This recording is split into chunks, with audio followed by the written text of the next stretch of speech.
শনি রবিবার পাতে কিছু বাটা না থাকলে ঠিক খেয়ে পোষায় না।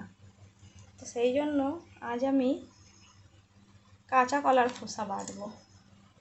অনেকেই মনে করবে এটা আবার কী রে বাবা, কিন্তু যে একবার খাবে সে প্রেমে পড়ে যাবে। এই যে আমি কাঁচা কলার খোসা ধুয়ে কেটে নিয়েছি, খুব সহজ এটা। এই জল দিয়ে দিলাম,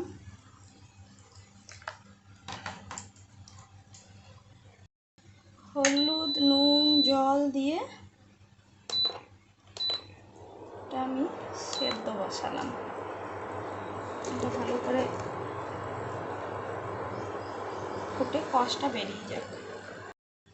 আমার কাঁচা কলার খোসাটা ভাপানো হয়ে গেছে, আমি জল থেকে রেখেছিলাম ভাপিয়ে। এর মধ্যে একে একে আমি সব জিনিস দিয়ে দেবো। একটু কালো জিরে, যে কোনো বাটাতে একটু কালো জিরে দিলে তার টেস্টটা বেশি ভালো হয়, আর কালো জিরে খাওয়া তো ভালো। তার সঙ্গে এই যে আমি 7 কোয়া মতো রসুন, আমি যেহেতু একটা কাঁচা কলার খোসা নিয়েছি তো সেই জন্য আমি রসুনটা 7 কোয়া মতনই দিলাম। আর 3টে কাঁচা লঙ্কা দিলাম আমি, কারণ বেশি একটা কাঁচা কলার খোসাতে বেশি লাগবে না, যে যেমন ঝাল খায় সে তেমন দেবে। নুন হলুদ দিয়ে যেহেতু আমি সেদ্ধ করেছি সেই জন্য নুন হলুদ আমি আর কিছু দেবো না। এরপরে এটাকে আমি মিক্সিতে একটু পেস্ট করে নেব। আমার এটা বাটা হয়ে গেছে। আমি কড়াই বসিয়েছি, কড়াইয়ে তেল দিয়েছি,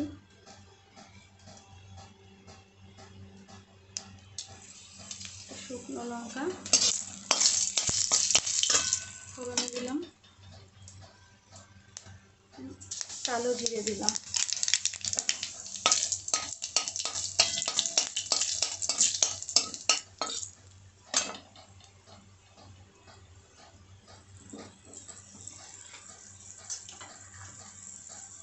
তো ভাজা হয়ে গেছে।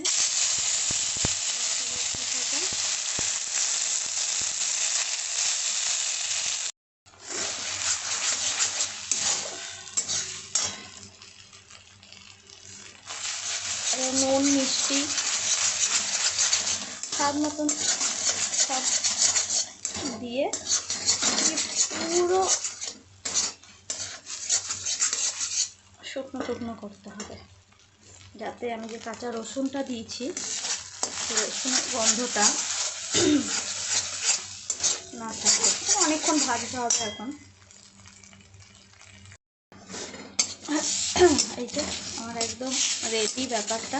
এই কিন্তু একদম এইরকমই যেন হয়ে যায়, শুকিয়ে রসুনের গন্ধটা একদম চলে যাবে। যেহেতু কাঁচা রসুন দেওয়া হয়েছে, অন্যান্য বাটাতে কি হয় রসুনটা ভেজে দেওয়া হয় কালো জিরে কাঁচা লঙ্কার সাথে, কিন্তু এইটাতে একদম কাঁচা পড়ে।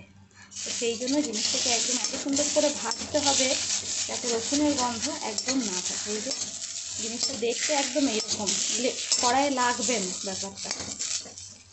ব্যাপারটা আমার একদম রেডি।